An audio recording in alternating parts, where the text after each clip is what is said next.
Да се подсетиме на ает кој внесува страв во срцето на тој што ќе го прочита. Тој што ќе биде подготвен за него, се спасил со Аллахова дозвола.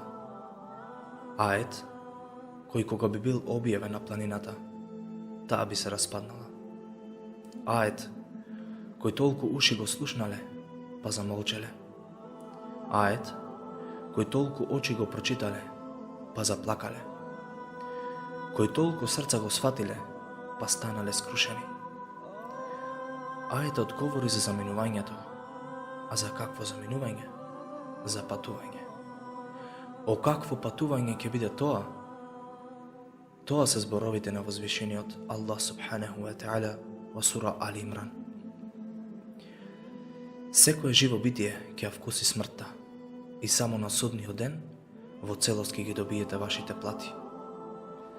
А кој од огнот ќе биде оддалечен и во дженнетот воведен, тој го постигнал тоа што го сакал, а животот во овој свет е само мамливо насладување. Да, брате мој, тоа е твоето заминување на другиот свет, ахирет. Тоа е патување за чиј што крај го молиме Аллах субханаху ва та'ала да биде дженнет, а не джехеннем. Аллаховиот пратеник Мухаммед салаллаху алейхи ва селем за значењето на ова заминување, односно ова патување, вели: да го знаевте тоа што јас го знам, сигурно малку ќе се смеевте, а многу ќе плачевте. Се колнам во Аллах субханаху ва та'ала, освен кој друг Бог нема.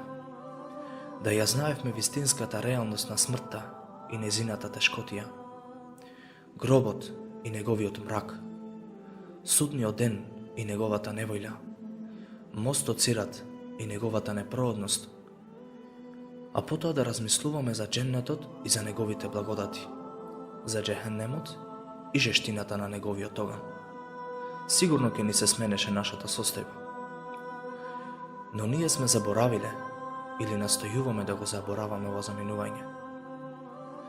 Сме се посветиле на овој свет, кој кај Аллах не вреди николку крило од мушичка.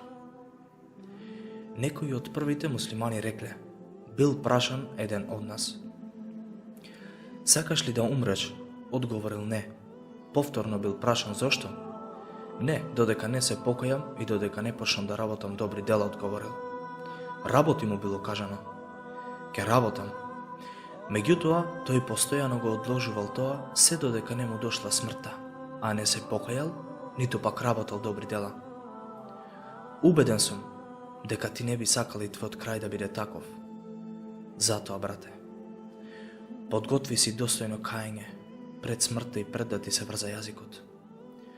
Побрзај со покајанието, без колебање, бидејќи на вистина тоа е залиха и добивка за покајаникот, доброчинителот.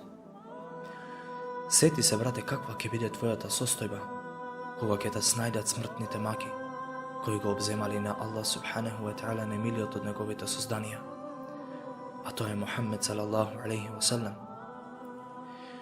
Кога му дошла смртта, говорел: ла илаха илlallah, на вистина смртта има своји маки. Замисли се себе си, еј ти слабичок. Кога ќе ти дојде смртта, а мелекот на смртта ти стои над глава, градите ти се гушат, душата ти доспејала до грлото, јазикот отежнал, се изгубила силата, погледот се закочил, се затворила вратата на покајанието без тебе. Пот ти избива на челото, околу тебе сите плачат, а ти овкаш, лелекаш и во тешки маки си. Нема место каде што би можел да се сокриеш од нив и нема избегнување. Ке почувствуваш мрачна состојба по насадувањата и уживањата. Те снашла смртта. Потоа твојата душа ќе биде воздигната на небо. Па каква ќе биде незината среќа или несреќа?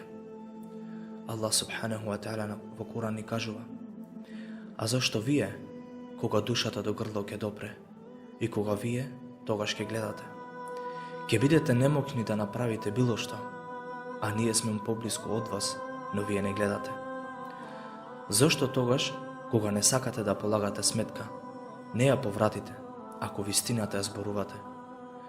A ako biде еден од оние на Allah subhanahu wa ta'ala блиски, удобност и убаво снабдување и дженнетски благодати за него. А ако биде еден од оние кои се срекни, па селам до тебе од оние кои се срекни.